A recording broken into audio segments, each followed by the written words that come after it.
안녕하세요. 창조회복교의 장봉희 목사입니다.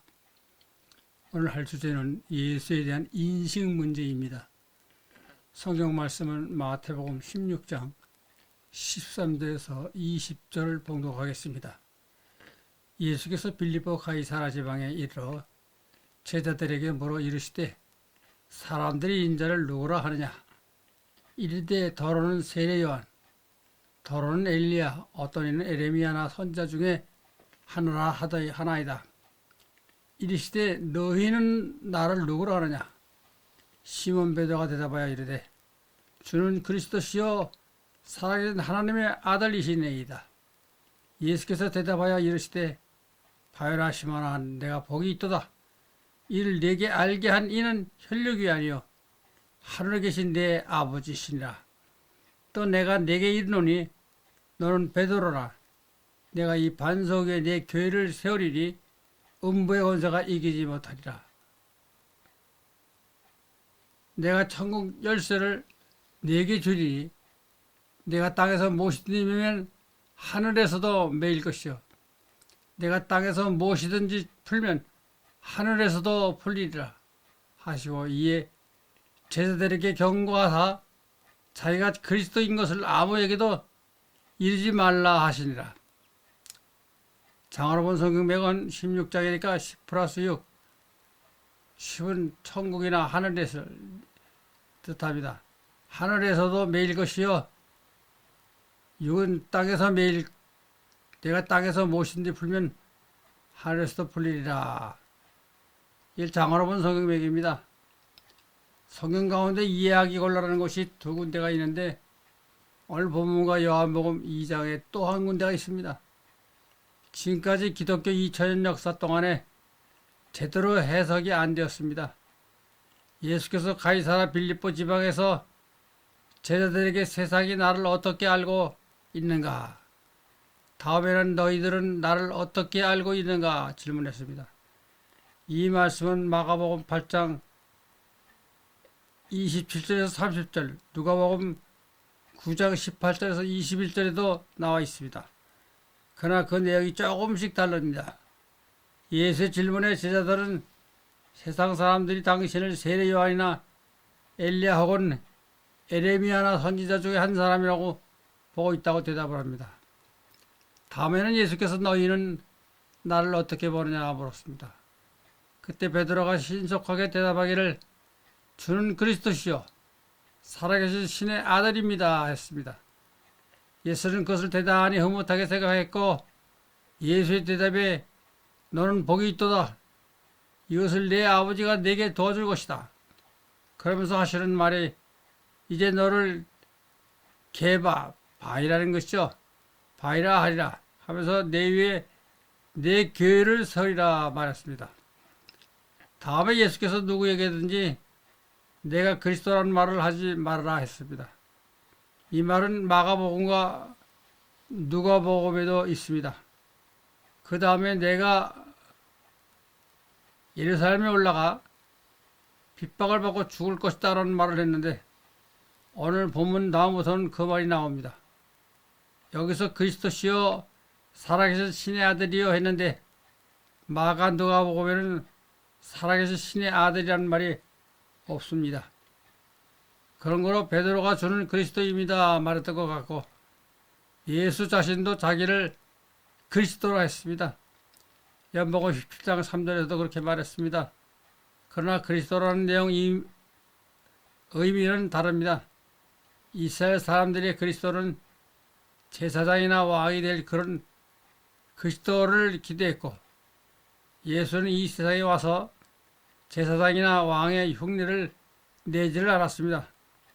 예수께서는 제사장을 가리켜서 강도들이다 그렇게 말하기도 했습니다. 그리스도라는 뜻은 요즘 말로 말하면 임명장을 받은 사람을 말합니다. 옛날에 임금이나 제사장이 될 때는 머리에 기름을 부어 표시를 하는데 그것을 메시아라고 말합니다. 그런 거는 메시아 그리스도죠. 기름 부음을 받은 혹은 임명장, 사명장을 받은 그런 의미죠. 따라서 예수께서는 하나님께로부터 사명장을 받았지만은 그러나 세상 사람들이 알고 있는 그런 그리스도는 아니었습니다. 이제 여기서 우리가 하나 알아야 될 것이 무엇인가? 베드로가 주는 살아계신 신의 아들이요 하니까 대단히 적절한 대답을 한 것을 같지만 이 말이 문제예요. 이 말이 왜 문제가 되는가? 살아계신 신은 누구를 말하는가? 여호와를 말합니다. 구약 성경을 보면 살아있는 신이라는 말이 적어도 12번 이상 나옵니다. 신명기 5장이도 열왕기 19장도 시편의 42장 이사야 37장 에레미야 10장 호세아 1장 그 외에서도 여러 군데가 있습니다. 그러면 이 말을 그대로 보면 베드로가 말하는 것은 주는 이스라엘 사람들이 기다리는 메시아이고 여호와 신의 아들입니다. 그렇게 말한 것입니다. 그러면 예수께서 아니라고 했다라면 문제가 안 되죠. 그러나 예수께서 그 아래에서 칭찬하는 말씀이 이것은 육으로 누가 내게 가르쳐 준 것이 아니고 하늘에 계신 내 아버지가 가르쳐 준 것이다. 내 교회를 내 반석 위에 세우겠다. 뿐만 아니라 내가 땅에서 매면 하늘에서도 매일 것이요 내가 땅에서 풀면은 하늘에서도 풀리리라. 그런 절대적인 권위를 준다는 말까지 했습니다. 이것이 성경을 연구하는 사람으로 큰 고통거리입니다. 베드로가 여기서 말하는 것은 말은 예수께서 어떻게 받아들였는가 하는 이야기입니다. 근데 오늘 여기서 베드로가 저는 여호와 신의 아들입니다 했을 때 그게 칭찬의 말을 줬다는 것은 도저히 이해가 안 됩니다. 그러나 이것을 가지고 사실을 알아봐야 합니다. 그런데 예수께서 여기서 내 교회를 내 반석 위에 세우겠다는 말을 했습니다. 그러면 오늘날 세계 교회는 어떻게 되어 있는가? 2000년 동안 이 세상 교회들은 오늘 여기서 베드로가 말하는 그대로이죠. 예수는 여호와 신의 아들이라고 전 세계 기독교가 어느 날까지 그대로 알고 있잖아요. 이때의 상황은 어떻게 되었는지 간에 내 교회라는 것이 베드로가 말하는 그대로입니다. 만약에 이 말씀 그대로 하면 우리는 온 성경을 파괴해야 하고 예수를 믿는 것도 그만둬야 합니다. 그러면 이것이 어떻게 될 문제일까? 예수께서 왜 이 말씀을 하셨을까? 이때 사람들은 예수를 그리스도라고 본 사람들이 없었어요. 마침 베드로가 주는 그리스도입니다 말했습니다. 그 뒤 살아계신 신의 아들입니다 말은 마가복음과 누가복음에는 없는 말이죠. 그런 거로 베드로가 그리스도라고 말하는 것이므로 다행으로 예수께서 생각한 것 같습니다. 이제 예수께서 세상을 떠날 날이 얼마 남지 않았는데 이 세상에 자기 교회가 성립되어야 될 것을 알고 있었습니다. 그러면 이 교회는 어떤 기본 위에 세워져야 할 것인가?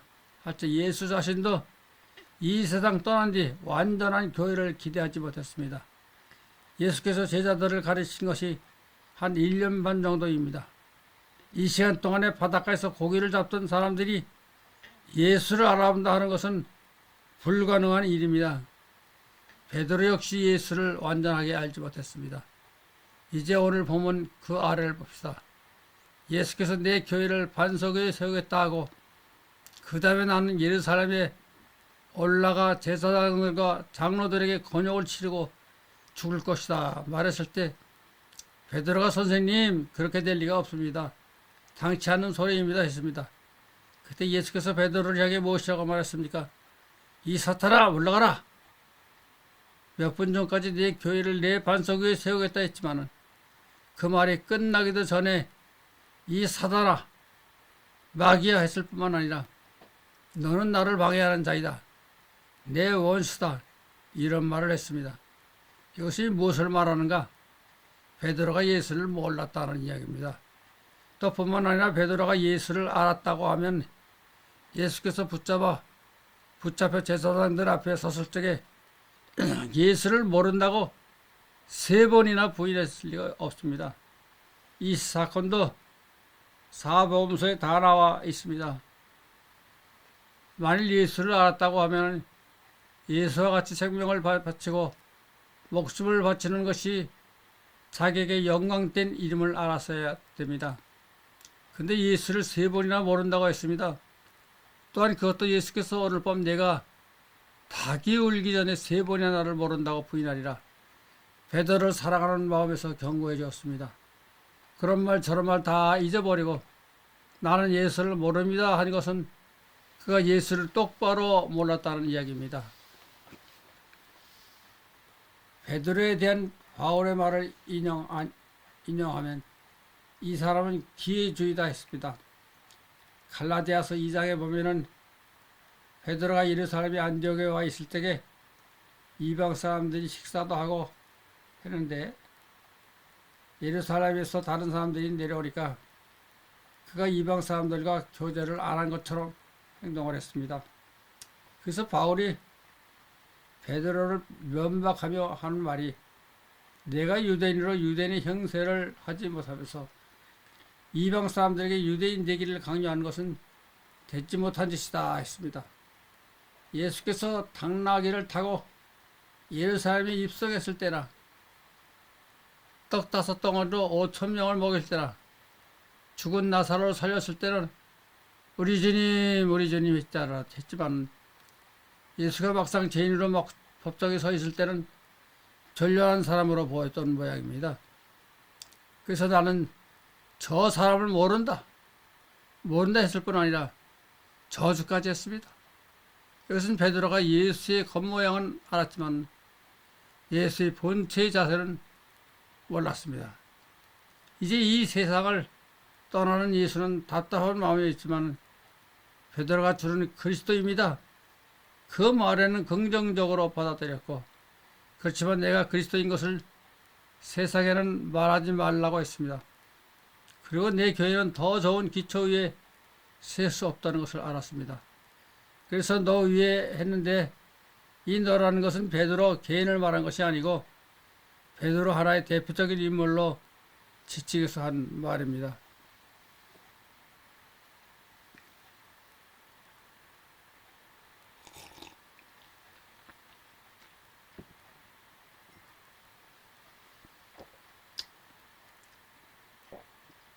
즉 너와 같은 사고방식 위에 내 교회가 세워지라 그런 말입니다.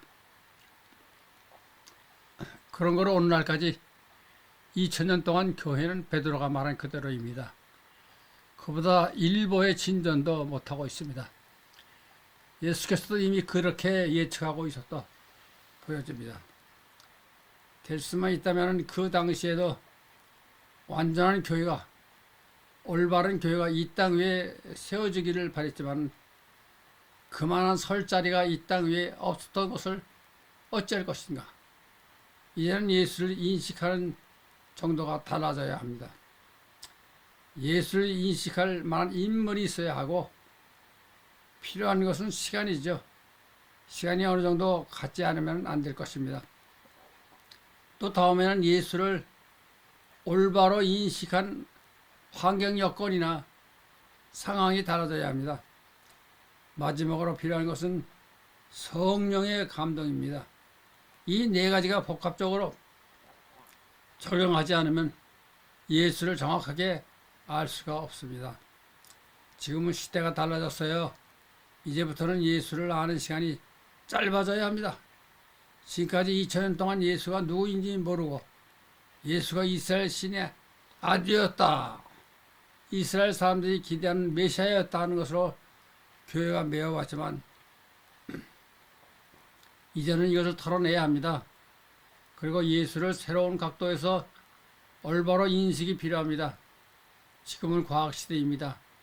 우리 생명체나 우주의 구조와 같은 문제도 밝혀지는 시대입니다.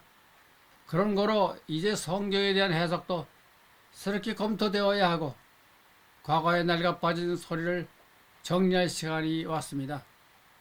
우리는 이제 단 며칠 동안이라도 예수를 알 수 있는 시대가 왔다는 것을 알아야 합니다. 그러기 위해서는 예수를 발견할 수 있는 과학적 사고를 갖는 신자가 되는 것이 우선되어야 할 것입니다.